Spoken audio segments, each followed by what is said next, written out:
Imaginez la scène. Nous sommes le 11 mai 1745, dans les plaines de Flandre.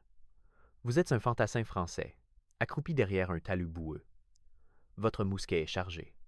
Vos mains tremblent, mais ce n'est pas de peur, c'est l'adrénaline pure. Devant vous, à travers la brume matinale, vous distinguez quelque chose qui vous glace le sang. Une mer écarlate, des uniformes rouges à perte de vue.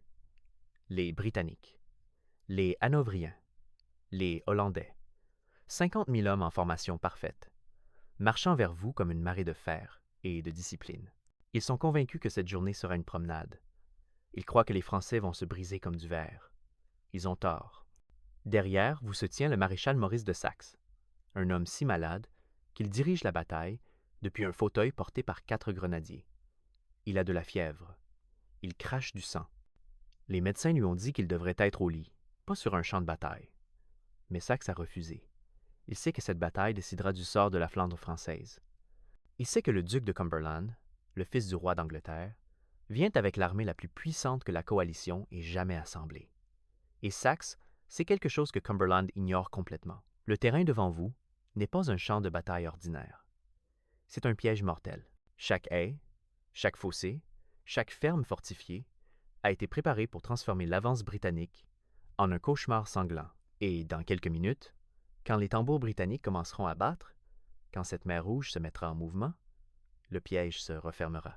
50 000 hommes marcheront droit vers leur propre destruction. Et vous, simple fantassin français, vous serez aux premières loges du massacre le plus méthodique du 18e siècle.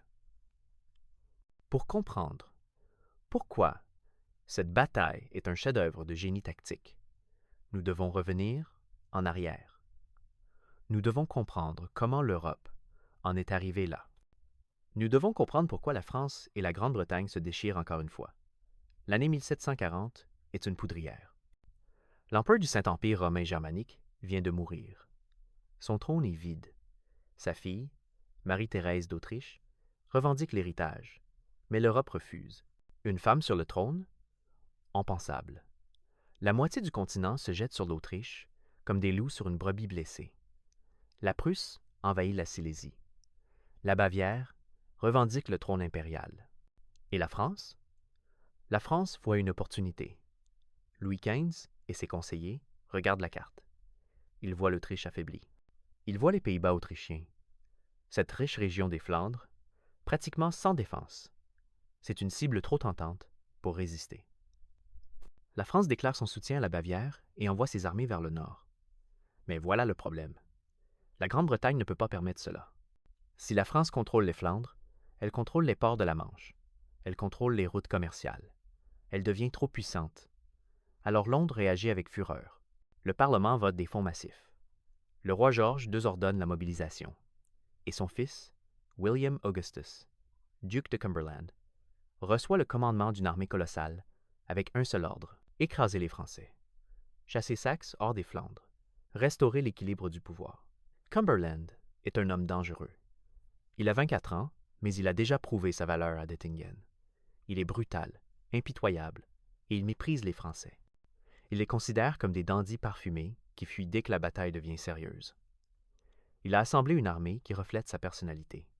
50 000 hommes, des régiments britanniques aguerris qui ont combattu dans toute l'Europe, des mercenaires hanovriens payés en or britannique, des contingents hollandais et autrichiens. Cette armée n'est pas juste nombreuse, elle est disciplinée. Les fantassins britanniques sont célèbres pour leurs tirs de salve. Ils peuvent tirer 3 coups par minute en maintenant des lignes parfaites. Leurs baïonnettes sont affûtées comme des rasoirs, et ils marchent au combat avec une précision mécanique qui terrifie leurs ennemis. Cumberland les a entraînés sans relâche. Il les a fouettés jusqu'à ce qu'ils obéissent sans réfléchir. Il en a fait une machine à tuer. En face, Maurice de Saxe a un problème. Il commande nominalement 52 000 hommes, mais sur le papier seulement. Dans la réalité, beaucoup de ces régiments sont sous-effectifs. Certains n'ont pas été payés depuis des mois. D'autres sont composés de recrues fraîches qui n'ont jamais vu le combat. Et Saxe lui-même est en train de mourir. Il souffre d'une maladie pulmonaire qui le consume de l'intérieur. Chaque respiration est une agonie. Chaque matin, il se réveille en se demandant si ce sera son dernier jour. Mais Saxe possède quelque chose que Cumberland n'a pas. Il possède un cerveau tactique qui fonctionne comme une horloge suisse. Il voit le champ de bataille non pas comme un simple terrain, mais comme un échiquier tridimensionnel où chaque pièce doit être placée avec une précision chirurgicale. Et Saxe a passé les dernières semaines à préparer le terrain autour du village de Fontenoy. Il sait que Cumberland viendra. Il sait que l'armée britannique avancera avec toute la confiance arrogante qui caractérise les vainqueurs de Dettingen. Alors Saxe transforme Fontenoy en forteresse. Le village lui-même est fortifié. Chaque maison devient un point défensif. Les fenêtres sont barricadées, avec des sacs de sable. Les toits abritent des tireurs d'élite. Les rues sont bloquées par des charrettes renversées et des poutres. À l'est du village, Saxe construit une redoute massive. Les soldats creusent pendant des jours. Ils construisent des murs de terre de 3 mètres de haut. Ils placent des canons dans des embrasures soigneusement calculées. Cette redoute, baptisée la redoute 2, devient un bastion imprenable. À l'ouest, près du bois de Barry, Saxe ordonne la construction d'une autre position fortifiée. Ces ingénieurs militaires travaillent jour et nuit. Ils creusent des tranchées. Ils plantent des pieux acérés. Ils créent des champs de tir parfaits, où l'infanterie pourra massacrer l'ennemi à bout portant.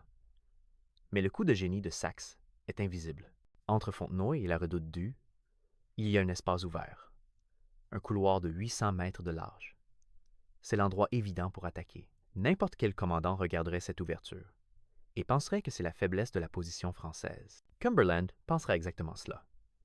Et c'est précisément ce que Saxe veut qu'il pense. Parce que ce couloir n'est pas une faiblesse, c'est une zone de mort. Saxe place ses meilleures troupes sur les flancs de ce couloir. Dans Fontenoy, il positionne 6 bataillons de vétérans, des hommes qui ont survécu à des dizaines de batailles. À la redoute du, il masse l'artillerie la plus lourde de son armée, 40 canons pointés directement vers le centre du couloir. Et dans le bois de Barry, cachés dans les arbres, attendent les régiments irlandais de la Brigade sauvage.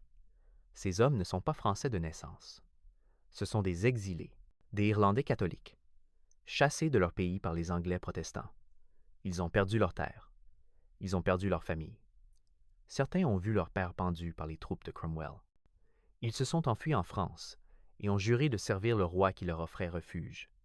Mais leur véritable loyauté n'est pas envers Louis XV. Leur véritable loyauté est envers la vengeance. Quand ils voient les uniformes rouges des Britanniques, ils ne voient pas des soldats.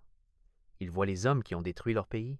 Et aujourd'hui, à Fontenoy, ils vont enfin avoir leur chance de rendre coup pour coup. Saxe sait cela. Il compte là, dessus. Il a placé les Irlandais exactement là où ils pourront faire le plus de dégâts. Le piège est tendu. Il ne reste plus qu'à attendre que Cumberland morde à l'hameçon. L'aube du 11 mai 1745 se lève sur un spectacle terrifiant. La brume matinale recouvre les plaines de Flandre comme un linceul. À travers ce voile blanc, on entend le bruit de 50 000 hommes qui se mettent en mouvement, le cliquetis des mousquets, le martèlement des bottes sur la terre mouillée, le grincement des roues des canons. L'armée de Cumberland s'éveille. Les soldats britanniques ont dormi à la belle étoile, serrés les uns contre les autres pour se tenir chaud. Maintenant, ils se lèvent, secouent la rosée de leurs uniformes écarlates et commencent à former les rangs. Les sergents aboient les ordres. Les tambours battent le rassemblement. La machine de guerre britannique s'anime. Cumberland lui-même est debout depuis avant l'aube. Il a passé la nuit à étudier les rapports de ses éclaireurs. Il sait exactement où se trouvent les Français. Il voit Fontenoy devant lui. Il voit la redoute du, à sa gauche, et il voit cette ouverture tentante entre les deux. Son état-major est divisé. Certains officiers suggèrent de contourner les positions françaises. D'autres proposent d'attendre les renforts autrichiens qui sont en route. Mais Cumberland rejette ces suggestions avec mépris. Il ne veut pas attendre. Il ne veut pas manœuvrer. Il veut écraser Saxe dans une confrontation directe. Il veut prouver que l'infanterie britannique est supérieure à tout ce que la France peut offrir. Alors il donne l'ordre. L'armée avancera directement vers le centre français. Elle passera par le couloir entre Fontenoy et la redoute. Elle enfoncera la ligne française comme un pieu dans du bois pourri. C'est audacieux, c'est agressif. Et c'est exactement ce que Saxe espérait. Du côté français, l'atmosphère est tendue mais déterminée. Les soldats ont passé la nuit à leur poste. Beaucoup n'ont pas dormi. Ils ont entendu les bruits de l'armée britannique qui se préparait. Ils savent ce qui vient. Dans Fontenoy, Les défenseurs vérifient leurs mousquets une dernière fois. Ils empilent des munitions supplémentaires à portée de main. Ils s'accroupissent derrière les murs et les barricades, attendant le signal. À la redoute 2, les artilleurs sont à leurs pièces. Les canons sont chargés avec de la mitraille, des sacs remplis de balles de mousquet et de ferraille. À courte portée, un seul tir de mitraille peut faucher une dizaine d'hommes. Les artilleurs français sont les meilleurs d'Europe. Ils connaissent leur métier. Et aujourd'hui, ils vont transformer leurs canons en faucheuses mécaniques. Dans le bois de Barry, la brigade irlandaise attend en silence. Leurs officiers, des nobles Irlandais exilés, marchent le long des rangs. Ils parlent à leurs hommes dans un mélange de français et de gaélique. Ils leur rappellent pourquoi ils sont ici. Ils leur rappellent ce que les Anglais ont fait à l'Irlande. Et ils leur promettent qu'aujourd'hui, la dette sera payée avec du sang britannique. Au centre de tout cela se tient Saxe. Il est assis dans son fauteuil, porté par ses grenadiers. Son visage est pâle, ses lèvres sont bleues, mais ses yeux brillent d'une intensité féroce. Il regarde le champ de bataille comme un joueur d'échecs, regarde l'échiquier. Il voit chaque pièce en place. Il voit le piège prêt à se refermer. Et maintenant, il attend que Cumberland fasse le mouvement fatal. À 8 heures du matin, l'attaque britannique commence. Mais Cumberland ne lance pas son assaut principal immédiatement. Il est prudent. Il veut d'abord tester les défenses françaises. Il ordonne à ses régiments hollandais d'attaquer Fontenoy depuis l'ouest. C'est une attaque de diversion. Les Hollandais avancent en colonne serrée, leurs officiers à cheval devant eux. Ils traversent les champs boueux, pataugeant dans la boue. Leurs tambours battent un rythme régulier. Leurs drapeaux flottent au vent. Ils ressemblent à une parade militaire. Mais quand ils arrivent à portée de mousquets de Fontenoy, l'enfer se déchaîne. Les murs du village s'illuminent soudainement. Des centaines de mousquets tirent simultanément. La fumée blanche de la poudre noire enveloppe les défenses françaises. Les balles de plomb sifflent à travers l'air comme un essaim de frelons furieux. La première ligne hollandaise s'effondre. Des hommes tombent en criant. D'autres trébuchent sur les corps de leurs camarades. Mais les Hollandais sont braves. Ils continuent d'avancer. Ils rechargent leurs armes en marchant. Ils répondent au feu français avec leurs propres salves. Pendant 20 minutes, le combat fait rage autour de Fontenoy. Les Hollandais tentent charge après charge. Ils arrivent jusqu'aux barricades. Ils se battent à la baïonnette avec les défenseurs français. Le sang coule dans les rues du village. Les morts s'accumulent, mais ils ne peuvent pas percer. Les Français tiennent bon. Chaque maison devient un petit fort. Chaque fenêtre devient une meurtrière. Les Hollandais perdent des centaines d'hommes, sans gagner un seul mètre de terrain. Finalement, épuisés et décimés, ils se replient. Cumberland observe cet échec depuis une colline voisine. Il fronce les sourcils. Fontenoy est plus solide qu'il ne le pensait. Mais cela ne change pas son plan. En fait, cela le renforce dans sa conviction. Si les flancs sont si fortement défendus, alors le centre doit être faible. Il donne l'ordre de préparer l'assaut principal. Ce qui va suivre est devenu une légende dans l'histoire militaire. Cumberland rassemble son fer de lance, 15 000 fantassins britanniques et hanovriens, les meilleurs régiments de son armée. Les gardes britanniques, les Royal Scots, les régiments de Hanovre, qui ont combattu aux côtés des Britanniques dans toutes les guerres européennes. Ces hommes forment une colonne massive, large de 180 hommes, profonde de 80 rangs. C'est une formation énorme, un rectangle vivant de chair et de métal qui mesure près de 200 mètres de large et 150 mètres de profondeur. Les officiers sont montés sur des chevaux. Les drapeaux régimentaires flottent au-dessus de la masse d'uniformes rouges. Les tambours battent la cadence. Et à 10 heures du matin, cette gigantesque colonne se met en marche. Elle avance vers le couloir entre Fontenoy et la redoute 2. Elle avance exactement là où Saxe veut qu'elle aille. Sur les flancs de la colonne, les officiers britanniques crient des ordres. Gardez les rangs. Avancez au pas. Ne rompez pas la formation. La discipline est parfaite. Malgré le terrain inégal, malgré les fossés et les haies, la colonne maintient sa cohésion. C'est impressionnant. C'est terrifiant. Et c'est exactement ce qui va causer sa perte. Saxe regarde avancer la colonne britannique et sourit.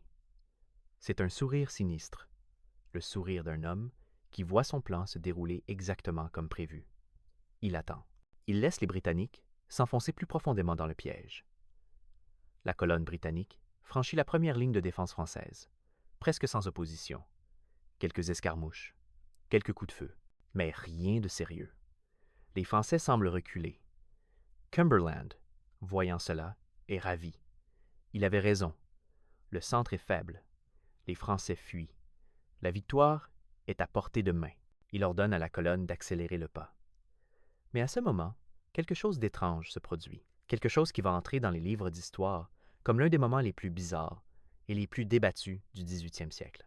Alors que la colonne britannique approche de la ligne principale française, les deux armées s'arrêtent.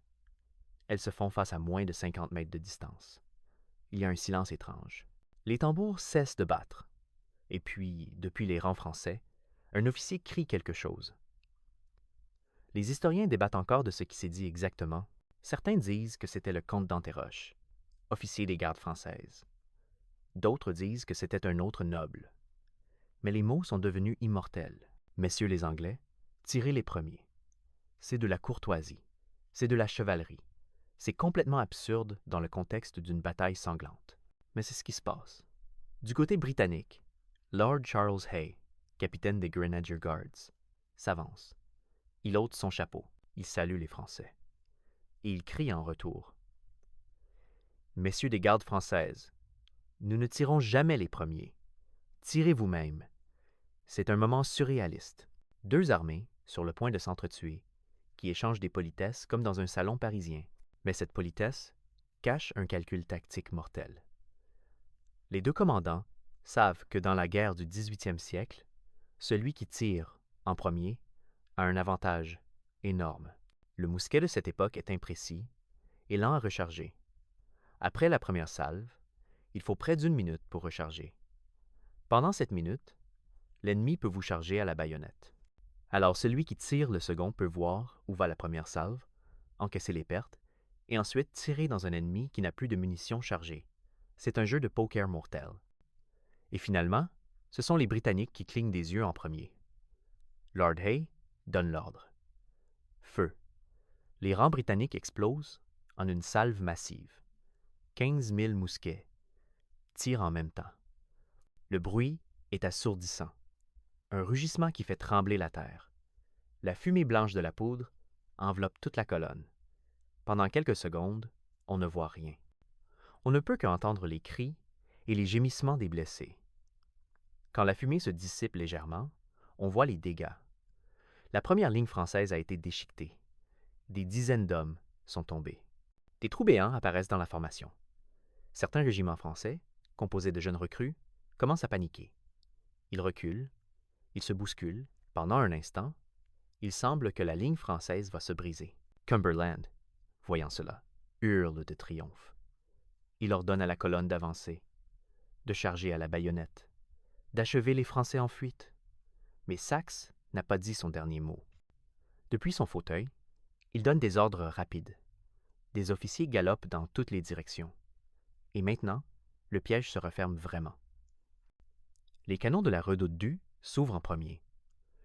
40 pièces d'artillerie tirent en même temps. Mais ils ne tirent pas des boulets de canon traditionnels. Ils tirent de la mitraille. Des centaines de balles de mousquet et de morceaux de métal jaillissent des canons comme des nuages de mort. À cette distance, moins de 100 mètres, l'effet est dévastateur. Le flanc gauche de la colonne britannique explose. Des hommes sont littéralement coupés en deux. Des bras et des jambes volent dans les airs. Le sang éclabousse les uniformes écarlates, les rendant encore plus rouges. Les cris des blessés sont horribles. Presque au même moment, les défenseurs de Fontenoy ouvrent le feu. Des centaines de mousquets tirent depuis les fenêtres et les barricades. Ils visent le flanc droit de la colonne. Plus de mitraille, plus de balles de plomb, plus de morts. La colonne britannique est prise dans un feu croisé. Elle est attaquée des deux côtés en même temps. Les soldats au centre sont relativement protégés par leurs camarades sur les flancs. Mais ceux sur les bords extérieurs sont massacrés. Ils tombent par dizaines, puis par centaines. Cumberland réalise soudain l'horreur de sa situation. Sa colonne massive, cette formation qui était censée être sa force, est devenue un piège. Les hommes sont si serrés qu'ils ne peuvent pas manœuvrer. Ils ne peuvent pas s'étaler pour réduire leur profil.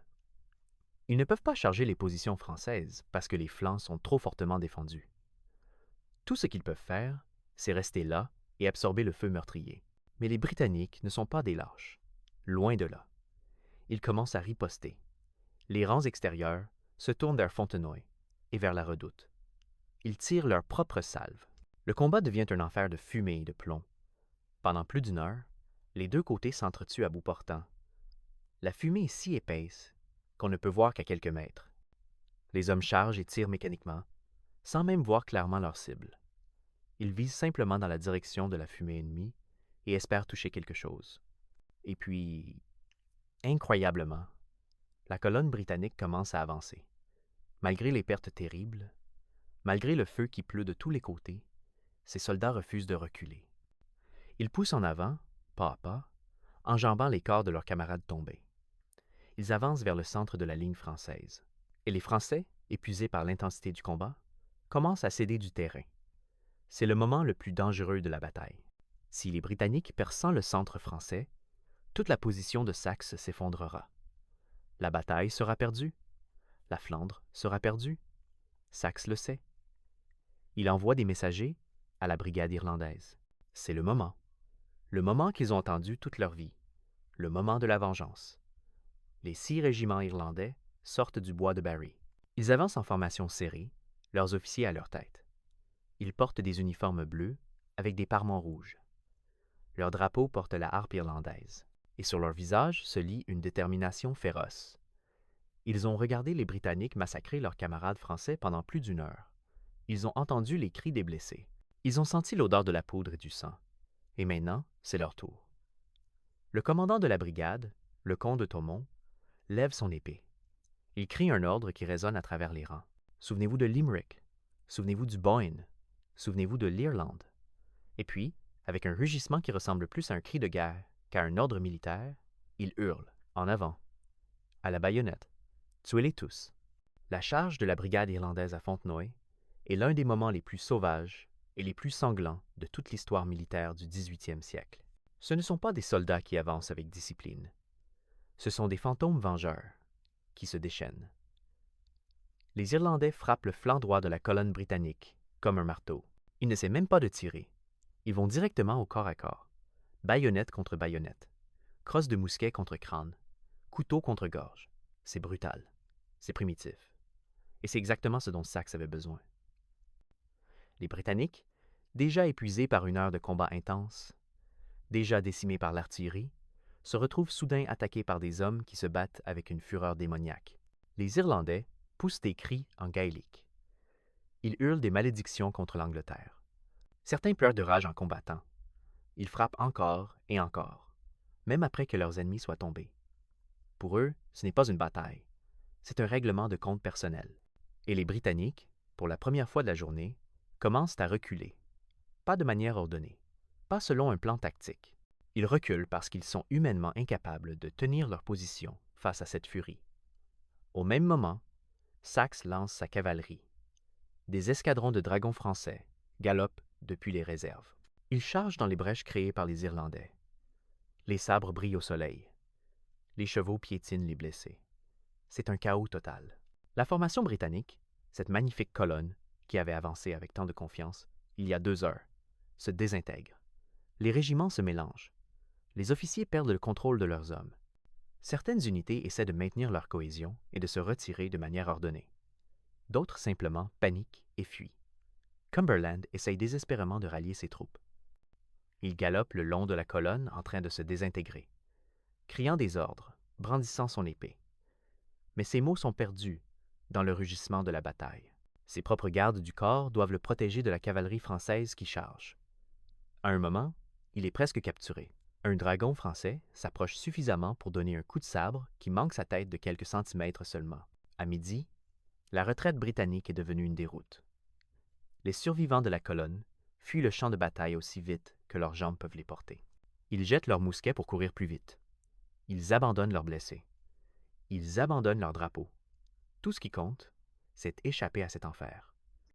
La cavalerie française les poursuit pendant plusieurs kilomètres, sabrant les traînards. C'est un massacre. Le champ de bataille lui-même ressemble à une vision de l'Apocalypse. Le couloir entre Fontenoy et la Redoute 2 est littéralement tapissé de corps. Des milliers d'uniformes rouges gisent dans la boue. Le sang a transformé le sol en marécage rouge. Les blessés gémissent et supplient qu'on les achève. Les chevaux morts et mourants hennissent de douleur. La fumée de milliers de coups de mousquet plane encore dans l'air comme un brouillard toxique. Les chirurgiens français et britanniques font travailler toute la nuit et toute la journée suivante, amputant des membres brisés, extrayant des balles, cousant des blessures. Beaucoup mourront quand même dans les jours suivants d'infection ou de gangrène.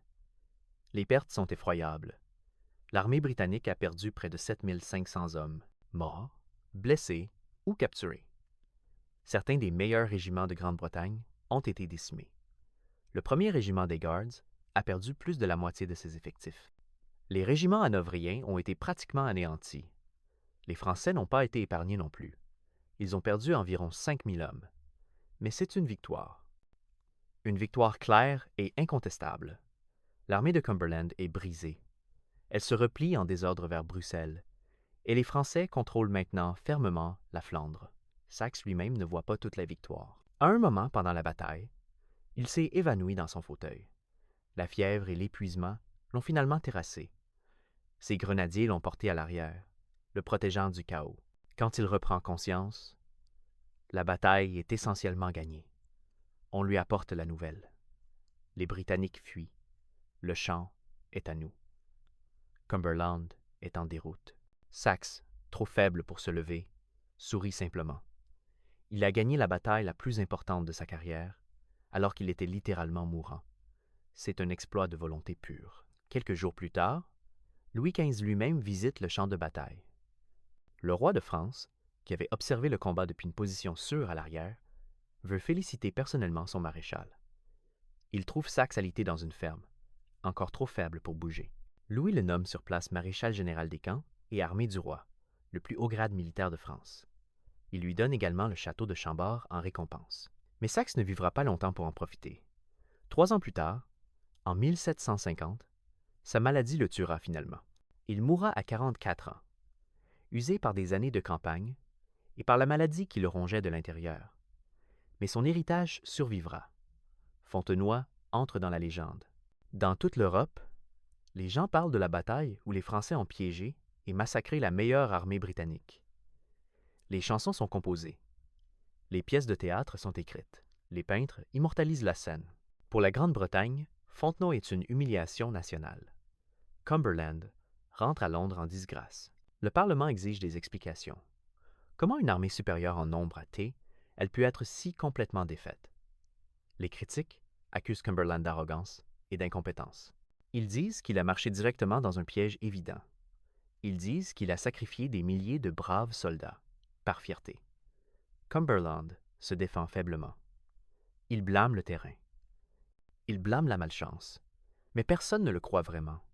Sa réputation est ternie à jamais. Ironiquement, il aura une chance de se racheter l'année suivante lors de la rébellion jacobite en Écosse. Il écrasera brutalement les Highlanders écossais à la bataille de Culloden. Mais même cette victoire sera entachée par sa cruauté excessive envers les prisonniers. On l'appellera Billy, le boucher. Et jusqu'à sa mort, il sera hanté par le souvenir de Fontenoy, la bataille qu'il aurait dû gagner, mais qu'il a perdue de la manière la plus catastrophique possible. Pour la France, Fontenoy est un triomphe. C'est la preuve que l'armée française, correctement commandée et positionnée, peut battre n'importe quel ennemi. C'est la validation du système militaire français. Et c'est un moment de fierté nationale intense.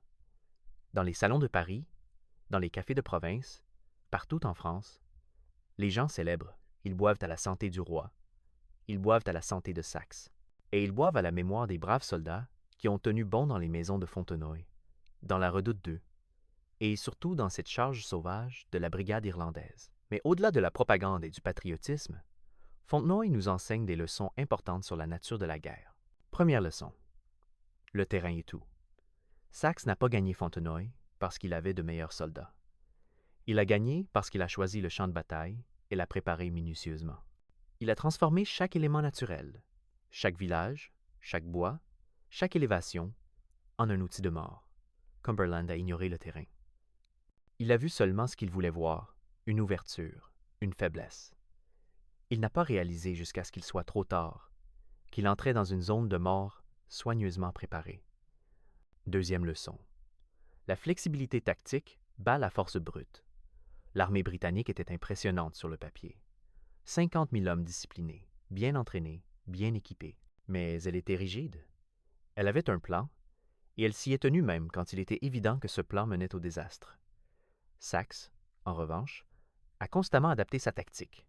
Quand les Hollandais ont attaqué Fontenoy, il a renforcé cette position.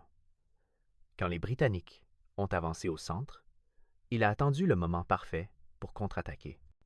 Quand la ligne française a commencé à céder, il a lancé ses réserves exactement au bon moment et au bon endroit. Il a joué la bataille comme un maître d'échecs joue une partie, en répondant à chaque mouvement de l'adversaire avec le contre-mouvement parfait. Troisième leçon. La motivation compte autant que la discipline. Les Britanniques étaient disciplinés, mais les Irlandais de la Brigade sauvage étaient motivés par quelque chose de plus profond que la discipline. Ils étaient motivés par la haine, par le désir de vengeance, par le besoin de faire payer à l'Angleterre ce qu'elle avait fait à leur pays. Cette motivation les a transformés en une force irrésistible. Quand ils ont chargé, ils n'avaient pas peur de mourir. En fait, certains d'entre eux voulaient probablement mourir, tant que c'était en tuant des Anglais. Cette férocité a brisé la résistance britannique au moment crucial. Quatrième leçon. Le leadership, dans l'adversité, définit les grands commandants. Saxe était littéralement en train de mourir pendant la bataille. Chaque respiration était douloureuse. Il aurait pu déléguer le commandement. Il aurait pu rester au lit et laisser ses subordonnés diriger la bataille. Mais il ne l'a pas fait. Il a insisté pour être présent sur le champ de bataille, même s'il devait être porté dans un fauteuil. Sa simple présence a inspiré ses troupes. Les soldats français savaient que leur maréchal était là, partageant leurs dangers, surveillant le combat. Cela leur a donné du courage. Cela les a fait se battre plus dur. Le leadership n'est pas seulement donner des ordres, c'est être présent. C'est partager le danger. C'est montrer à vos hommes que vous êtes prêts à souffrir avec eux. Saxe l'a compris instinctivement. Et c'est pourquoi ses hommes l'adoraient et étaient prêts à mourir pour lui. Cinquième leçon. Les batailles sont gagnées avant qu'elles ne commencent. Fontenoy a été décidé dans les semaines précédant le 11 mai. Saxe a passé ce temps à fortifier ses positions, à placer ses troupes, à étudier le terrain, à anticiper chaque mouvement possible de Cumberland. Quand la bataille a finalement commencé, le résultat était presque inévitable. Cumberland est arrivé avec une armée plus grande et a cru qu'il pouvait l'emporter par la force brute. Mais il se battait contre un plan, et aucune quantité de courage ne peut vaincre un plan brillamment exécuté. Dans les années qui ont suivi Fontenoy, les académies militaires de toute l'Europe ont étudié la bataille. Elle est devenue un cas d'école de défense préparée contre attaque offensive. Les jeunes officiers apprenaient comment Saxe avait utilisé les fortifications improvisées, comment il avait créé des zones de tir croisées, comment il avait tenu ses réserves jusqu'au moment critique. Mais la bataille a aussi révélé les limites de la guerre du 18e siècle. Malgré cette victoire écrasante, la France n'a pas vraiment gagné grand-chose à long terme. La guerre de succession d'Autriche s'est poursuivie pendant encore 3 ans. D'autres batailles ont été livrées. D'autres milliers d'hommes sont morts. Et à la fin, quand le traité d'Aix-la-Chapelle a été signé en 1748, toutes les conquêtes françaises ont été restituées. Fontenoy avait été une victoire tactique brillante, mais stratégiquement, elle n'avait rien changé. C'est le paradoxe de la guerre de cette époque. Les batailles étaient horribles, sanglantes, coûteuses, mais elles faisaient rarement une différence durable. Les frontières revenaient à leur position d'avant-guerre. Les rois signaient des traités et recommençaient quelques années plus tard. Les soldats ordinaires, ceux qui avaient saigné et souffert, ne gagnaient rien. Ils retournaient dans leur village, s'ils avaient survécu, pour reprendre leur vie de pauvreté et de labeur. Et s'ils avaient de la chance, ils ne seraient pas recrutés de force pour la prochaine guerre. Mais pour les hommes qui ont combattu à Fontenoy, la bataille a eu une signification qui transcendait la politique. Pour les soldats français qui ont tenu Fontenoy contre les assauts hollandais, c'était la preuve qu'ils pouvaient résister à n'importe quoi. Pour les artilleurs de la Redoute-du, qui ont massacré le flanc britannique, c'était la validation de leur entraînement et de leur discipline. Et pour les Irlandais de la Brigade sauvage, c'était quelque chose de plus profond. C'était un moment de catharsis, une libération de décennies de rage refoulée. Aujourd'hui, si vous visitez le village de Fontenoy en Belgique, vous trouverez un petit musée. Il y a des plaques commémoratives, il y a des monuments aux morts. Le terrain lui-même a été transformé par des siècles d'agriculture, mais la topographie de base est toujours la même. Vous pouvez encore voir le couloir où la colonne britannique a avancé. Vous pouvez encore imaginer les canons de la redoute 2 tenant vers le flanc exposé. Vous pouvez encore sentir le poids de l'histoire dans l'air. Chaque année, des passionnés d'histoire militaire font le pèlerinage à Fontenoy. Ils marchent sur le champ de bataille avec des cartes, reconstituant les mouvements des troupes.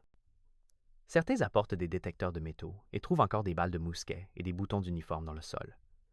Ces petits objets sont tout ce qui reste physiquement de cette journée terrible. Mais la mémoire de Fontenoy vit d'autres manières. Dans l'histoire militaire, c'est un exemple classique de défense bien préparée. Dans l'histoire française, c'est un moment de fierté nationale. Et dans l'histoire irlandaise, c'est quelque chose de plus complexe. C'est à la fois une victoire et une tragédie. Les Irlandais ont eu leur vengeance contre l'Angleterre, mais ils l'ont obtenue en servant un roi étranger, en combattant sur un sol étranger, loin de la patrie qu'ils ne reverraient jamais. La brigade irlandaise a continué à servir la France pendant encore 50 ans. Ils ont combattu dans toutes les guerres du 18e siècle. Ils ont versé leur sang pour des rois français qui les voyaient comme des mercenaires utiles, mais jamais vraiment comme des égaux. Et finalement, lors de la Révolution française, quand la monarchie est tombée, la brigade a été dissoute. Les descendants de ces fiers guerriers irlandais ont été dispersés, leur héritage presque oublié. Mais Fontenoy nous rappelle quelque chose d'important sur la nature de la loyauté et de l'identité. Ces hommes se sont battus pour la France, mais ils se battaient vraiment pour eux-mêmes. Ils se battaient pour prouver qu'ils n'étaient pas des victimes sans défense. Ils se battaient pour montrer que l'Irlande, même en exil, même vaincue, avait encore des dents. Et pendant quelques heures sanglantes, le 11 mai 1745, ils ont prouvé exactement cela. Le massacre de Fontenoy, car c'est vraiment ce que c'était, un massacre méthodique d'une armée prise au piège, nous enseigne aussi sur les dangers de l'arrogance militaire. Cumberland était un bon général. Il avait gagné des batailles avant. Mais à Fontenoy, il a commis l'erreur mortelle de sous-estimer son adversaire.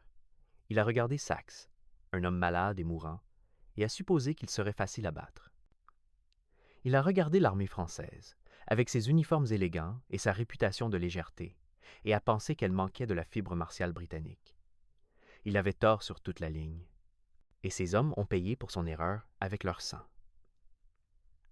C'est une leçon que les commandants militaires ont dû réapprendre encore et encore à travers l'histoire. Ne sous-estimez jamais votre ennemi. Ne supposez jamais que la victoire vous appartient, avant que le combat ne soit terminé. Et surtout, ne laissez jamais votre fierté ou votre arrogance dicter votre stratégie. Saxe savait qu'il ne pouvait pas battre Cumberland dans une bataille de mouvement sur terrain ouvert. Alors il ne l'a pas essayé. Il a choisi son terrain. Il a forcé Cumberland à se battre sur ses conditions, et il a transformé les forces de Cumberland en faiblesse. La bataille nous rappelle également la brutalité pure de la guerre du 18e siècle. Nous romantisons parfois cette époque. Nous pensons aux uniformes élégants, aux drapeaux colorés, aux tambours et aux fifres. Nous oublions que derrière toute cette pageanterie se cachait une réalité horrible. Les blessures par balles de mousquet étaient terrifiantes. La balle de plomb ne perforait pas proprement. Elle écrasait les os, déchirait les tissus, créait des blessures qui s'infectaient presque toujours. Les chirurgiens de l'époque n'avaient pas d'anesthésie. Ils n'avaient pas d'antibiotiques. Leur solution à la plupart des blessures graves était l'amputation. Et même alors, près de la moitié des amputés mouraient d'infections dans les jours ou semaines suivantes. Imaginez être un soldat blessé à Fontenoy. Vous êtes touché par une balle à la jambe. Vous tombez. Autour de vous, la bataille continue. Les hommes marchent sur vous. Vous criez à l'aide, mais personne ne vous entend dans le rugissement des mousquets et des canons. Vous restez là pendant des heures, le sang coulant de votre blessure, la douleur devenant de plus en plus insupportable. Finalement, quand la bataille est terminée, si vous avez de la chance, un chirurgien vous trouve. Il regarde rapidement votre jambe. Elle est trop endommagée pour être sauvée. Sans un mot d'explication, il sort sa scie. 4 hommes forts vous maintiennent pendant qu'il coupe votre jambe. Vous criez et vous vous évanouissez de douleur.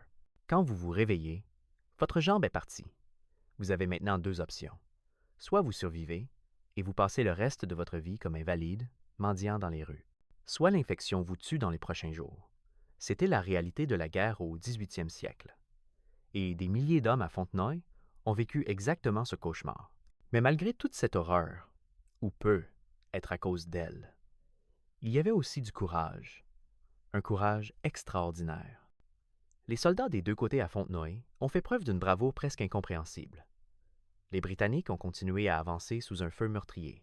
Les Français ont tenu leur position alors que le monde autour d'eux explosait.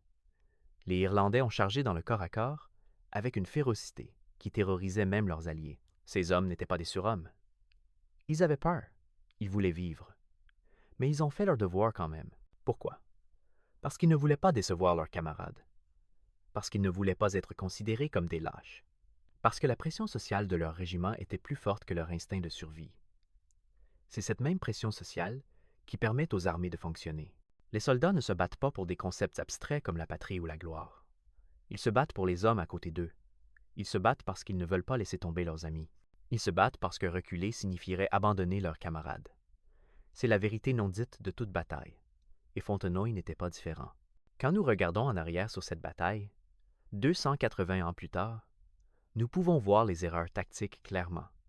Nous pouvons voir comment Cumberland aurait dû attaquer. Nous pouvons identifier le moment exact où il a perdu la bataille. Nous avons le luxe du recul. Mais pour les hommes qui étaient là ce jour-là, il n'y avait pas de clarté. Il y avait seulement la confusion, la peur, la fumée, le bruit, et la nécessité immédiate de survivre à la minute suivante. Saxe a gagné Fontenoy, parce qu'il a mieux géré ce chaos que Cumberland. Il a gardé une vue d'ensemble même au milieu du carnage. Il a gardé le contrôle de ses nerfs même pendant que son corps le trahissait. Il a fait les bons choix au bon moment, et c'est ce qui fait un grand commandant. La bataille de Fontenoy reste l'une des plus grandes victoires françaises du 18e siècle. Elle démontre tout ce que l'armée française pouvait accomplir, quand elle était bien commandée et bien positionnée. Elle a inspiré une génération de jeunes officiers français qui étudieraient les méthodes de Saxe et les appliqueraient dans les guerres futures. Certains de ces officiers combattraient plus tard dans la Révolution américaine. D'autres deviendraient généraux pendant la Révolution française.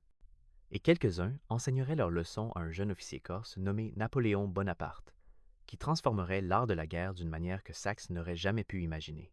Mais c'est une autre histoire. Pour l'instant, revenons à ce champ boueux en Flandre. Revenons à ce moment où 15 000 Français ont tenu bon contre 50 000 ennemis. Revenons à ce piège mortel qui s'est refermé sur la meilleure armée britannique. Revenons à ces hommes ordinaires qui ont fait des choses extraordinaires. Parce qu'au final, c'est de cela qu'il s'agit. Pas des rois et des traités, pas de la politique et de la diplomatie, mais des hommes qui ont marché au combat, sachant qu'ils pourraient ne jamais rentrer chez eux. Des hommes qui ont tenu leur position, alors que tout leur instinct leur criait de fuir. Des hommes qui, pendant quelques heures terribles, ont transcendé leur peur et sont devenus des héros. Fontenoy fut leur jour, et l'histoire ne l'oubliera jamais.